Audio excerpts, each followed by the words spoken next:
défis multiples. Aujourd'hui, le virus tant redouté est dans nos murs. La bonne nouvelle, certes, est que certains d'entre nous en ont déjà été guéris.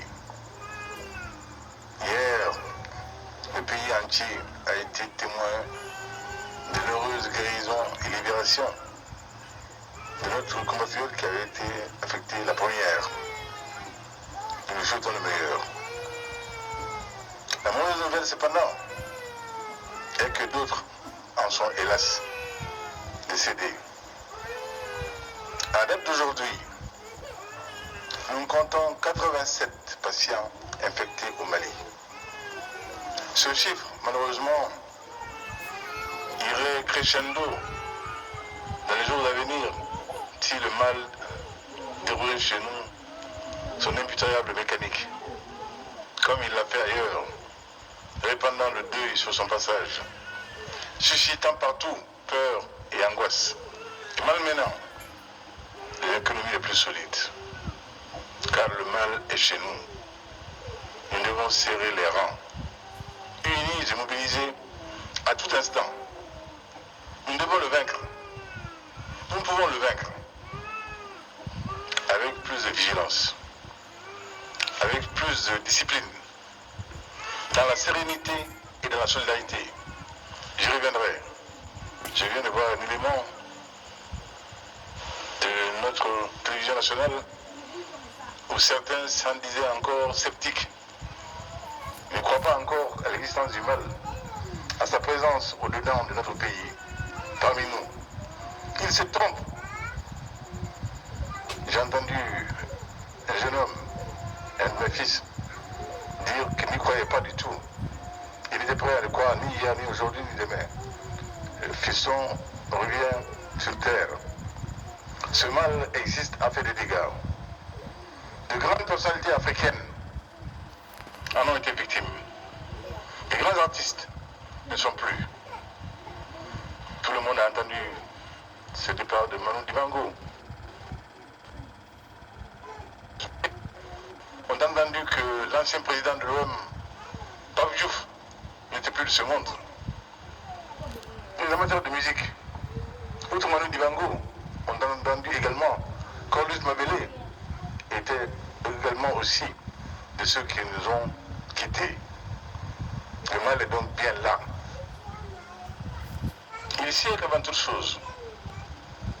Je salue notre personnel de santé, ces aides-soignants, ces manœuvres, ces infirmiers, ces ambulanciers, ces médecins, ces laborantins, le personnel administratif des services de santé, ainsi que les membres du Conseil scientifique national.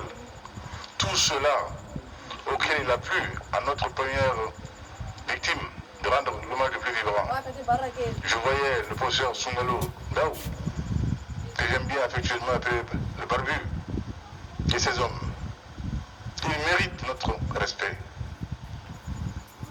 Le pays leur doit. J'aimerais leur dire ici, et maintenant, et je suis sûr d'être votre fidèle interprète en le faisant, en le disant, que la nation est fière d'eux. Ils sont nos héros. Ils sont les filles et les fils émérites de ce pays dont ils se montrent dignes de l'histoire, des enjeux et des ambitions. Du fond du cœur, je salue ensuite les forces de défense et de sécurité, en l'occurrence singulièrement de sécurité, qui, soir après soir, s'assurent que le couvre-feu est respecté pour le plus grand bien de nos compatriotes et de leurs hôtes, pour le plus grand bien de l'ensemble national et au-delà, car il faut bien que nous soyons tous plus conscients. Face à la tragédie du Covid-19, il nous incombe à tous et à chacun d'éviter d'être à la fois la victime et le bourreau, la plaie et le couteau, pour reprendre le poète. Je salue enfin ces Maliennes et ces Maliens, sans grands moyens, qui font pourtant tout pour respecter les gestes barrières, et ce, dans le but de se protéger et de protéger les autres. Ces femmes qui mettent le masque, pour aller au marché et qui se tiennent à distance requise, méritent d'être cités en exemple. Ces passagers qui mettent le masque pour prendre le transport en commun méritent nos égards. Et ce disant, je pense à mon fiston Joli, de la gare routière de Médine et ses compagnons, qui courent des risques inouïs tous les jours en transportant les bras quoi. Joli, toi et tes compagnons, vous protégerez si vous exigez des passagers que chacun ait un masque. Cela va vous protéger et va les protéger aussi. Les chauffeurs ont le droit d'être protégés. Les apprentis doivent être protégés. Cela ne pourra se faire qu'avec le port du masque. Tout comme ces personnes qui, sans attendre quelque consigne que ce soit, décident d'éviter les attroupements sur les lieux de culte et ailleurs.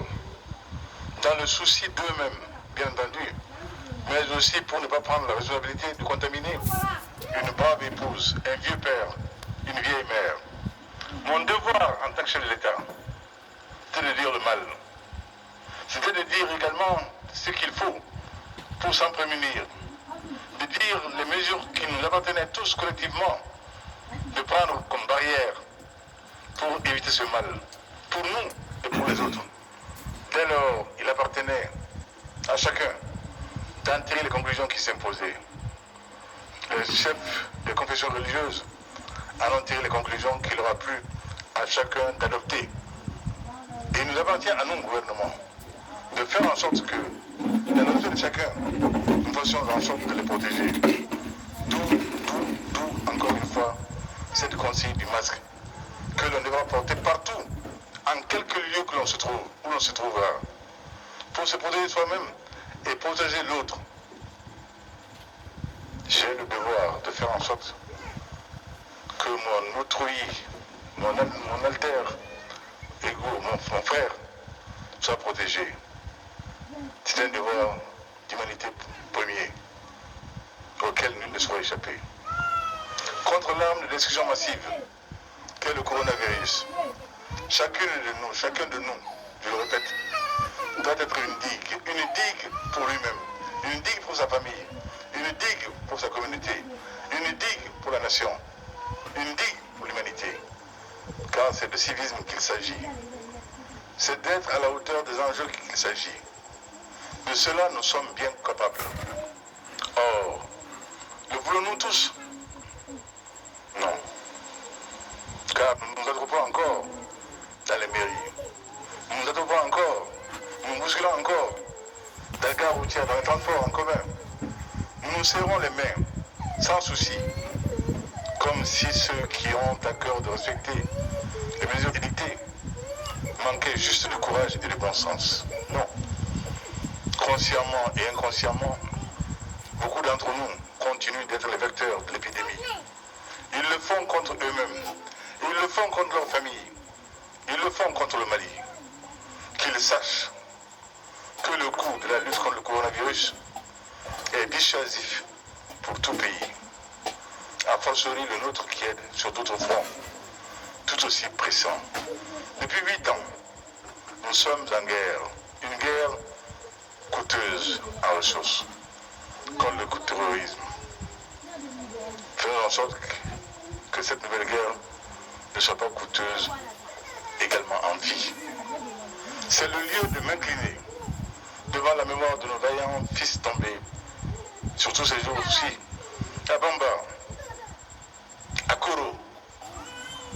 Le sous-préfet a sauté, a perdu la vue quand son véhicule a été victime d'un engin explosif improvisé dans le cercle de Kita. Et hier matin encore, triste privilège de notre mission, j'ai conduit les funérailles de mes 2 enfants. Le jeune capitaine Maïga, le sous-lieutenant Traoré, héroïquement tombé dans le ciel de ses vallées. Nous sommes également, comme vous le savez, sur le fond d'une demande sociale sans précédent. Cela dans un contexte où le taux de croissance annuel national, attendu à 5, pourrait tomber au plus bas à cause de l'incidence de la pandémie. Notre agriculture, dont nous nous félicitons des performances récentes, sera affectée. En particulier le coton, dont le prix sur le marché international chute à une allure vertigineuse. Notre secteur minier, auquel je rends hommage, j'ai vu hier l'effort que ce secteur a fait d'accompagnement national solidaire. Ce secteur minier accusera également le coût. L'industrie, les services, le négoce, par conséquent, nos recettes douanières et fiscales seront fortement touchées. La récession est à nos portes, menaçant d'anéantir nos avancées récentes. C'est dire jusqu'où la pandémie du Covid-19 nous affectera. Mes chers compatriotes, le gouvernement du Mali, qui, vous le savez bien, est le gouvernement d'un pays pauvre, acculé sur d'autres fronts, accepte de consentir le plus grand sacrifice pour amoindrir l'impact négatif de la pandémie sur notre économie et notre société. Le gouvernement, pour ce faire, a décidé plusieurs mesures sociales qui coûteront la moitié de notre budget national, près de 500 milliards de francs CFA dans les hypothèses basses. Conscient de l'impératif de solidarité, les membres du gouvernement renoncent à un mois de salaire pour l'effort de guerre. Le président de la République, que je suis, à 3 mois de ses caisses. Le chef du gouvernement, 2 mois de salaire. Les élections de la République ont donné le ton. Chaque chef d'institution a consenti. Et ce geste a été révélé après leur rencontre autour de Madame la présidente de la Cour constitutionnelle. Des particuliers et des personnes morales le font tous. C'est bon signe et tous doivent être salués pour leur sens patriotique. Les allocations budgétaires et toutes les allocations budgétaires seront revues. La révision commencera par le sommet de l'État. Les priorités d'investissement seront également revues. Il sera fait preuve de plus d'innovation dans la mobilisation des ressources. Et les fonds constitués seront scrupuleusement gérés sous la supervision du chef du gouvernement, ministre de l'économie et des finances. Au niveau national, tout sera mis en œuvre pour que les entreprises locales de textile, grandes, moyennes ou petites, y compris les tailleurs qualifiés, puissent produire sur place des millions de masques au profit de la population. Vous l'aurez vu ces temps-ci, le masque devient miraculeux. On a vu quel prodige il aura réussi en Asie, à l'Extrême-Orient, à Hong Kong notamment, où sur 7 millions d'habitants, mais tous disciplinés, chacun portant le masque. L'épidémie, la pandémie n'aura fait que 4 décès. Il faut que cela se fasse. Au Mali également, nous pouvons, car impossible n'est pas malien. À cet effet, notre devoir sera de faire en sorte que chacun de vous ait un masque. Et le programme Un Malien, un masque, que j'ai le plaisir de lancer depuis ici, sera une réalité.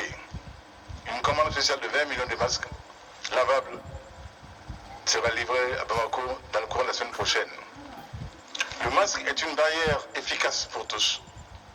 Il a fait ses preuves ailleurs, je viens de l'indiquer. À défaut d'observer les mesures de distanciation que la situation aurait requises, il constitue un irremplaçable moyen de protection. Et je vois là, nos parents se bousculant pour emprunter les transports en commun. Si chacun d'eux porte le masque, cela va réduire considérablement le risque et pour eux, et pour les chauffeurs, les apprentis et tous les autres passagers et tous les autres citoyens. Ensuite, un fonds spécial de 100 milliards de francs CFA pour les familles les plus vulnérables sera mis en place à l'échelle des 703 communes du Mali. Des critères de vulnérabilité évalués et consensuels conditionneront l'accès à ce fonds, qui sera géré de manière collégiale et transparente, avec l'administration publique, les chefs de village et de quartier, les organisations citoyennes, les autorités morales désignées par les bénéficiaires eux-mêmes. Nous sommes pris à la gorge, mais nous n'avons pas d'autre choix. Nous avons le devoir de compassion vis-à-vis de nos sœurs et frères qui vivent dans un secteur informel pleinement impacté lui aussi par la pandémie. De plus, en direction des couches les plus fragiles, les mesures suivantes sont prises. Diminution pendant 3 mois de la base taxable au cordon douanier des produits de première nécessité, notamment le riz et le lait. Prise en charge pour le mois d'avril et de mai des factures d'électricité et d'eau des catégories relevant des tranches dites sociales, c'est-à-dire les plus démunis. Exonération de la taxe sur la valeur ajoutée, des factures d'électricité et d'eau de tous les consommateurs pour le mois d'avril, mai et juin. Distribution gratuite de 56 000 tonnes de céréales et de 16 000 tonnes d'aliments bétail aux populations vulnérables touchées par le Covid-19. À ce titre, il sera procédé principalement au renforcement du contrôle des prix appliqué par les brigades de la Direction générale du commerce, de la consommation et de la concurrence. L'ensemble de la dette intérieure due au 31 décembre 2019 sera apuré, autant que sera diligenté le paiement des mandats au titre de l'exercice 2020 à hauteur de 100 milliards de francs CFA. Le fonds de garantie du secteur privé sera doté d'un montant de 20 milliards de francs CFA. Aujourd'hui, il est à 2 milliards des PME et PMI, des systèmes financiers décentralisés, des industries et de certaines grandes entreprises affectées par la pandémie. Des remises d'impôts, au cas par cas et secteur par secteur, aux entreprises privées impactées par les mesures de prévention contre le Covid-19, en l'occurrence les secteurs les plus sinistrés, tels que les industries touristiques, hôtellerie, voyage et restauration, culturelle et les transports, afin de protéger les emplois. À ce niveau, je voudrais quand même appeler les industriels du secteur touristique à être à la hauteur de l'effort que le gouvernement consent et de comprendre que ce n'est pas le temps du profit, de quelle façon que ce soit, et que chacun contribue à la solidarité nationale, serait d'un bon loi et attendu. Les crédits de toutes les entreprises illustrées suite au Covid-19 seront restructurés et des orientations seront données aux banques afin que les entreprises maliennes puissent bénéficier des concessions accordées par la Banque centrale des États de l'Afrique de l'Ouest, BCEAO. Enfin, une prime spéciale sera accordée au personnel de santé mobilisé ainsi qu'aux éléments de force de sécurité et de défense affectés à la surveillance du couvre-feu et les lieux d'attroupement éventuels. Mes chers compatriotes, le gouvernement n'a pas d'autre choix que de s'assumer. Tout en privilégiant la pédagogie de la persuasion par le dialogue, il est et demeure le principal garant de la santé publique. Dès lors, il examine avec l'avis du conseil scientifique la possibilité d'isoler Bamako. La population sera informée de la décision qui sera prise dans les heures à venir. Les heures d'ouverture et de fermeture des marchés, foires rurales et supermarchés sont revues et elles seront communiquées par les voies les plus appropriées. Les écoles resteront encore fermées, le temps d'apprécier la situation. Les journalistes sont à pied d'œuvre pour examiner les possibilités d'utiliser les médias pour dispenser des cours à distance.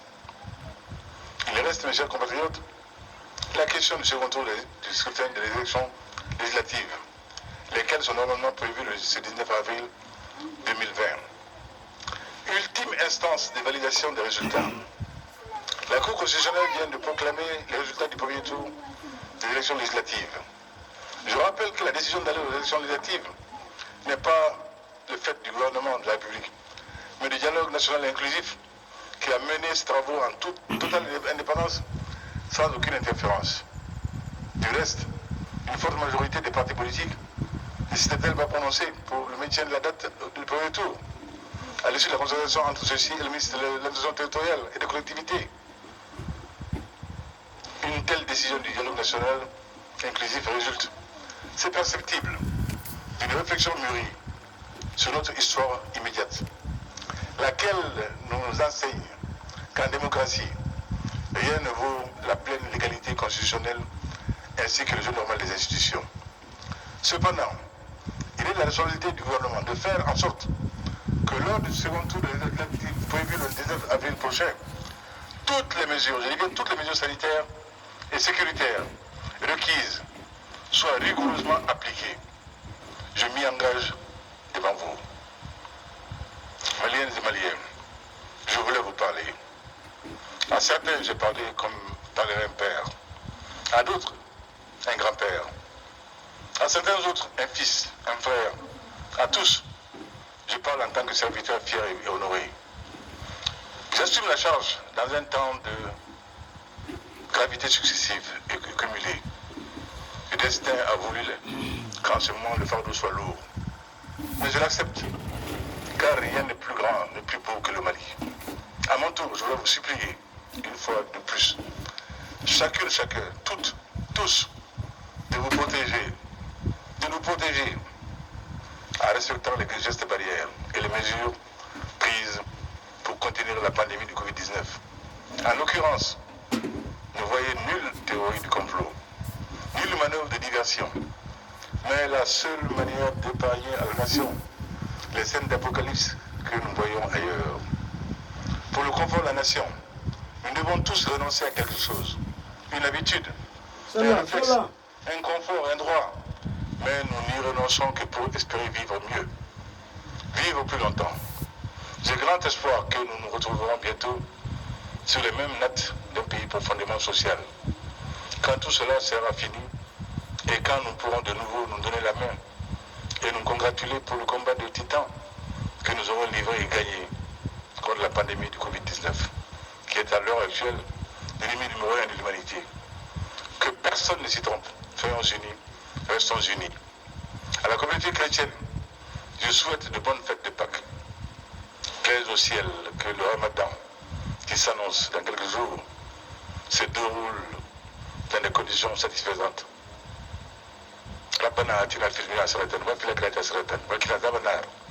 Plaise au ciel également que notre frère Ismaïla Cissé nous revienne très vite, libre et en bonne santé.